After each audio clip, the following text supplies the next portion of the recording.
Je m'appelle Luc, Alizé, Ichouane, Anissa. Je me retrouve confronté à la pluralité de ce qui me correspond. La question de ce que je suis et de ce qui me définit reste sans réponse. Suis-je pour mes voisins qu'un voisin? Suis-je seulement ce que mon métier raconte de moi? Est-ce que je peux aller au-delà des silences et des apparences des personnes rencontrées dans le bus? Finalement, à quel point je dois m'adapter dans la société pour y être intégrée? Quand j'y pense, j'ai été confrontée à une réalité qui m'était invisible et qui l'est aussi sûrement pour beaucoup de personnes. Une réalité silencieuse, occultée, violente et cruelle. Ce qui arrive aux autres est aussi ma réalité, ou du moins pourrait l'être. Je suis aussi étranger.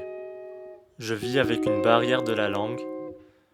C'est un mur invisible et intimidant qui me sépare du monde. Je me force à m'adapter aux autres. J'ai également peur de mes pertes de mémoire de plus en plus récurrentes, qui floutent mon vécu et mes rencontres. Je veux capturer ces rencontres qui s'entrecroisent dans un format indélébile.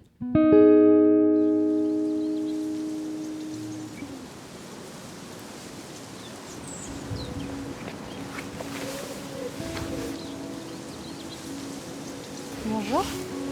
Bonjour.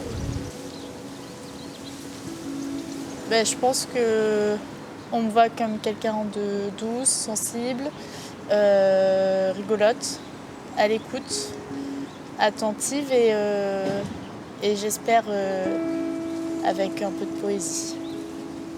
Maintenant, comment je me définis? Eh bien, quelqu'un de tranquille, de calme, qui profite au maximum, voilà, le temps que ça durera. Je me vois assez discrète autour d'eux. Je me définirais plutôt comme mes amis me définissent ou ma famille me définissent. Je pense plutôt que par mon métier, donc je sais pas. J'espère que mes qualités personnelles sont aussi celles de moi en tant que professionnel.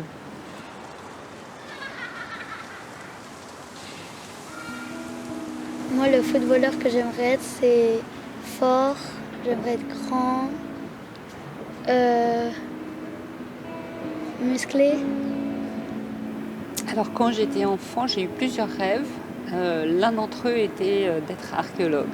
J'ai poursuivi ce dessin pendant assez longtemps. J'ai même suivi des cours en Jordanie. Quand j'étais petit, je sais pas, je pense que j'avais les rêves de tous les enfants, donc je sais pas, pompier, astronaute.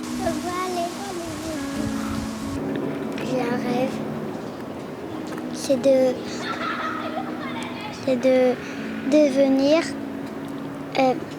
un professionnel de cuisine. Alors, quand j'étais jeune, j'écrivais des poèmes, j'écrivais des chansons et je me disais, tiens, je serais peut-être chanteuse, quoi. Et puis, pas du tout.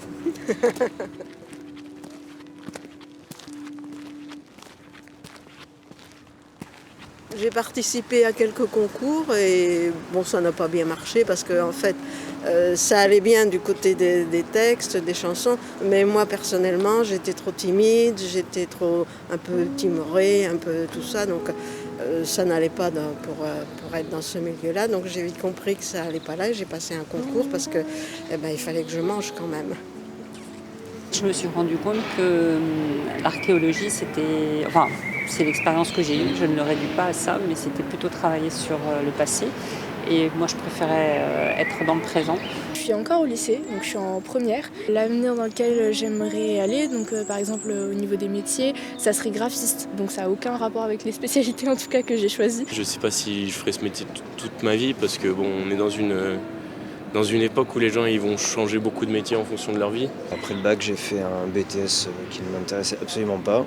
J'étais un peu perdu. Après, je me suis mis à travailler et en fait, j'ai compris à un moment donné que c'était ça que je voulais faire. Voilà. Parce qu'adolescent, j'ai rencontré une personne à la rue avec qui je me suis j'ai noué des liens d'amitié qui est décédé maintenant, mais du coup qui je pense a pas mal joué sur mon devenir. Je vais sans doute pas être un bon sujet d'interrogation parce que justement j'ai fui les dictats. J'ai choisi des métiers qui me permettaient de pouvoir avoir une indépendance de pensée, d'esprit. Je suis néanmoins moulée par l'évolution de la société.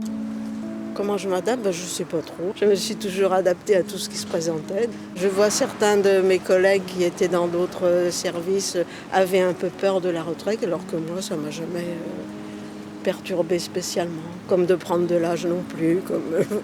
Quand je suis arrivée ici à Bordeaux pour étudier, je me suis sentie un petit peu petite en arrivant en ville. J'avais jamais vécu dans une grande ville et le fait d'arriver comme ça, sans aucun repère, c'est vrai que j'ai du coup vite dû rentrer dans le moule, reprendre un petit peu les codes, etc. Mais maintenant j'ai l'impression de me sentir adaptée, entre guillemets.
They say that if my helmet takes a crack,